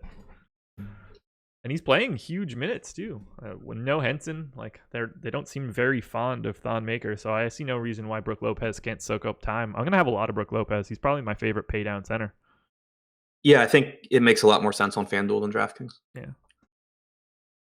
You go into anything from Chicago? They've got some tasty pricing on the DK side between Wendell Carter and Jabari and Justin Holiday, but this is the same story we tell pretty regularly. Wendell Carter getting less minutes over the past couple games, which I think is kind of interesting. I have him in for 28 right now. Do you want anything from Chicago here? Not in cash games, but in tournaments, 7,800 for Zach LaVine. I'm going to just keep going there. I roster this guy every single slate on DraftKings, and I don't think that's going to change. Especially because of how much I like Giannis, and he correlates obviously with Giannis. So yeah, I mean, the guy in competitive games is going to play 37 or 38 minutes. He's going to be the entire offense. It's a really tough matchup, but he's going to go out there and chuck. And that's really all you can ask for at that price point, especially because we know people factor in defense and stuff so much, and they'll overlook the fact that he's priced for it. And so like against Boston, obviously it didn't work. He didn't play that well. The game blew out. But he was 9% owned at $7,800 or whatever he was. I'll take that on Zach LaVine in tournaments every single day. Yeah, I don't disagree at all. If this game stays close, you have to assume that Zach LaVine has 25 shot attempts or something. Yeah. So. And I do think 5,300 on Wendell Carter is pretty cheap. Obviously, the concern would be his minutes are decreasing, and Robin Lopez has jumped into the rotation. Yeah. And he's been taking those minutes, but now you also have Robin Lopez playing Brook Lopez. So if you wanted to throw in the narrative of this probably isn't the game where Lopez like stops playing annoying amounts of minutes. Yeah. Do you like Robin Lopez at minimum salary on DK? I guess like is an interesting term. I can't waste a center position on Robin Lopez. I agree. We don't have the pricing anymore where that would be like a feasible option. There's just too many well-priced centers, including the other one on his own team. Yeah. Yeah, him and his brother. Any Jabari Parker revenge narrative? That would require Jabari Parker being able to put a ball in a basket. Yeah. He's cheap. I would rather play Levine. I'd rather play Carter, but there's upside. I just would rather play the other two. Yeah, look, I have no aversion to playing Jabari Parker. I don't care about the narrative for it. That's where I'm at. Anything else? Oh, go ahead. This is the first time in like a week or week and a half that I haven't had Jabari Parker like blowing up my projections to the point that I had to adjust like all of his stuff to get him down. Fucking Jabari. All right, let's do positions and let's get out of here. Sweet. All righty. I'll start at point guard. Dame Lillard for me with a bullet. I'm going to have some Eric Bledsoe with a little bit of volume. Give me a lot of Darren Collison. Give me more Shelvin Mack than I will ever be comfortable with. And if you want to punt it all out, Emmanuel Mudiay looks like a guy that plays today. All right. Not going to be wrong there. Well, maybe. But Mike Conley just jumping off the board for me on DraftKings. Ben Simmons is too cheap. Darren Collison, Kyle Anderson. Yeah. Those are the four kind of like jumping out at the top. Interesting point from Jeremy Savage in chat. He said Jabari was raw, just too many injuries. Jabari wasn't raw. He was like very offensively skilled. He was like ahead of the curve, if I remember correctly. That sounds right. Yeah, let's go to shooting guard now. I'll have some Chris Middleton, some D'Angelo Russell. If I get to any Victor Oladipo, I'm circling back to the top of the salary. I'll be fine with it, but not a guy standing out. Way too much CJ McCollum for right now. Way too much Garrett Temple for right now, but two guys that I'm definitely going to be at the minimum with the field on. After that, I'm punting with guys like Wayne Ellington or Blakeney or just trash at the bottom. Shooting guard is not a spot I'm liking today. Yeah, so Middleton's price is really nice. I like D'Angelo Russell at that price as well, especially because he'll probably be lower owned. Same for CJ McCollum. Pat Connaughton is value, but then also this is a spot where on DraftKings with the way their pricing is, I want to pay attention to my roster construction. And in lineups where I have Giannis, I love Zach LaVine. In lineups where I would have Davis, I would want Tim Hardaway in a lot of those. To small forward we go. There's some Giannis guy at the top that probably has some skills today. A little bit of Jabari Parker. Kyle Anderson is something that, again, happens today. Small forward, also not looking great. I'll have some Hazonia, maybe. I don't know. A little bit of Tyreke Evans, apparently. Look, small forward, just play a lot of Giannis. Figure it out later. I don't think that there's another good small forward option on FanDuel. Yeah, Giannis just jumping off the page.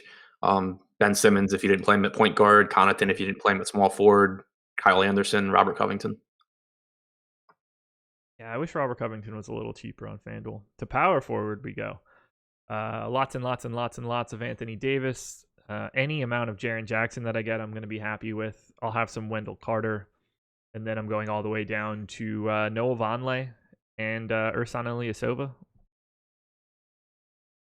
Yeah, Anthony Davis, Markieff Morris, I really like.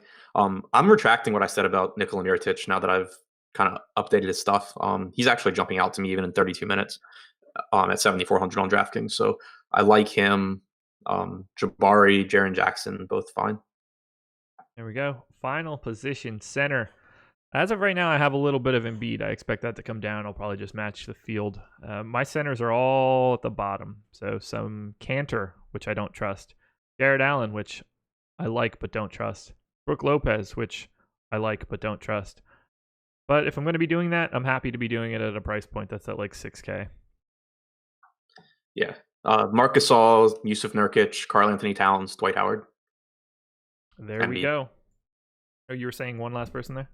Embiid. Oh, okay. That's it, everybody. Hour and 45 minutes. We got through it with a couple rants. It was a good time.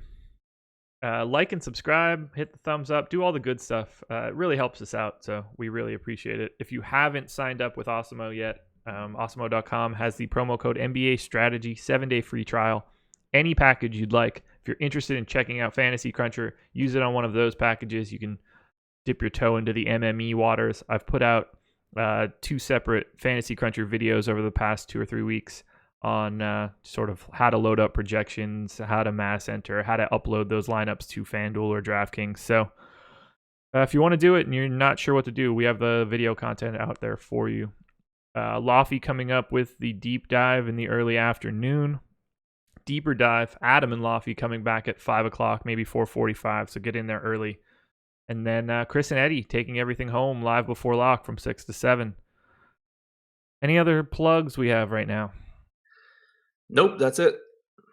There we go. Best of luck, everybody. We'll be around all day. Come join us in Slack chat.